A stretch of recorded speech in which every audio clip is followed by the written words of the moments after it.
It's a pleasure to have Speaker McCarthy with us. Speaker McCarthy, this debt ceiling issue is coming up, and Joe Biden's giving you the stiff arm. He's got enough time to do whatever he wants to do, take a junket to Ireland. He won't even go to Palestine, Ohio.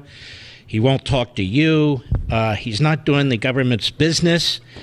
They put in a $7 trillion spending plan with the help of McConnell and some of the other Republicans, and they're telling you, take it or leave it. What are you going to do about it? And what does a $7 trillion spending plan on top of all the other inflationary spending do to this country?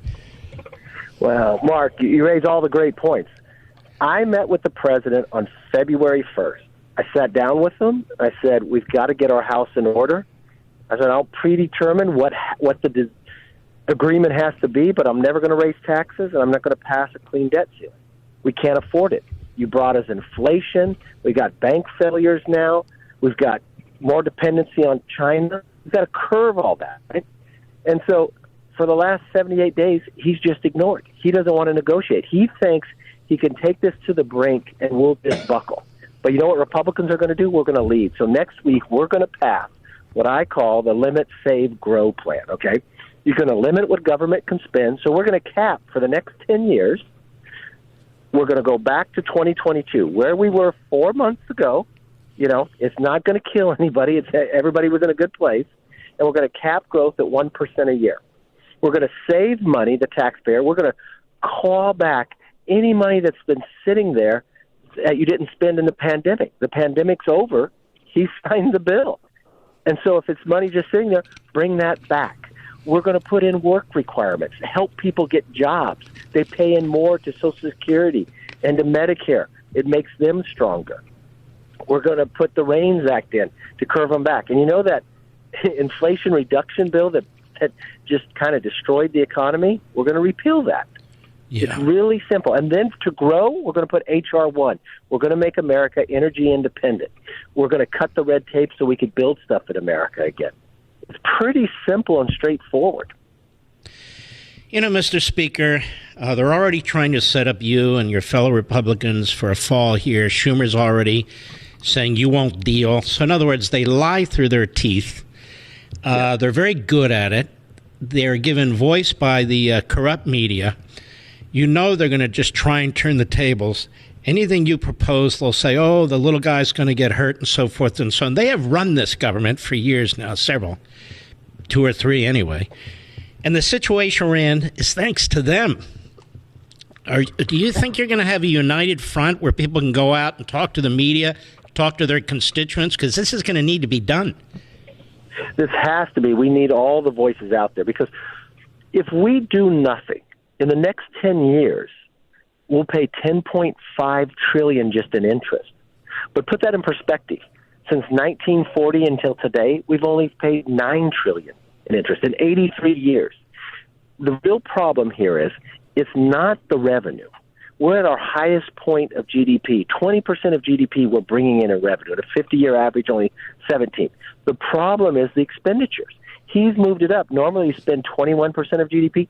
He's at 23.6, going to 25. He wants to spend more money next year than we did at the height of the pandemic. He added $6 trillion, and that's not counting what he did during COVID. That's what brought us inflation. We've got an unstable world where our allies are running to China. If you want to become less dependent on China, we've got to curb this spending. We've got to bring the jobs back to America, grow. If you want to curb inflation, you got to spend less. Remember what Milton Friedman said. My favorite, it's only Washington that can create inflation. Mm-hmm. And that's what they've done. You know, Mr. Speaker, the other thing is you've got the Federal Reserve trying to control the money supply. Then you've got the Democrats and the Biden administration massively increasing the money supply.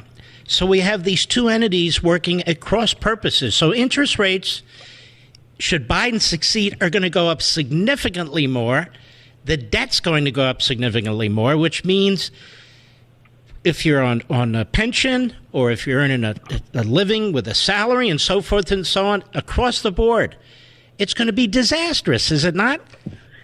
It is. Every family has already lost $4,700 because of inflation. They are killing the little person. And then, the other thing, the hardworking Americans, they're getting screwed when inflation goes up. But what's worse is you look at the CBO, what they just said, for the first time in the next 10 years, 3 trust funds go insolvent: Highway, Medicare, and Social Security. So for all this talk this guy does, he is the one that's automatically going to cut your Social Security and your Medicare, because it goes in automatically in effect because of his mismanagement. He thinks he just won't be in office by then, but it's going to hit in a little short window. Let me just tell you this, too. You may or may not agree with me. During the pandemic, it was considered patriotic and righteous. When businesses were shut down, when people lost their jobs, when people lost their livelihoods in the private sector, we were told this is the way, there's a price we have to pay. And the Democrats were saying it in these Democrat-controlled cities and states, and they just shut things down. And yet when the government shuts down for a long weekend or a national holiday, nothing happens. And yet Biden's out there already talking about the apocalypse taking place. Why is it that when this private sector is forcibly shut down, that's righteous and patriotic, but when you're trying to get the government under control, because these bums, they passed this stuff a few weeks before you guys took over in the House of Representatives, they knew that you were going to at least challenge them on this, and they did it anyway. Why is that so sacrosanct? We're going to have you back because we want to address this issue more, and you guys are really, you look engaged, you're ready to challenge Biden. Biden doesn't want to talk to you. He wants to twist and turn and do what he normally does. But we can't hear you. So we'll take care. We'll get to you next time. I appreciate it. This is a unique speaker. I know some of you were very skeptical. And, time will tell over the course of a period of time. But he's certainly the most conservative speaker, certainly since Newt Gingrich. And what I find him to be is refreshingly honest and plain spoken. So all those dweebs whose initials start with, Hammer, White, all the little flunkies, you were wrong. Now, where's your apology?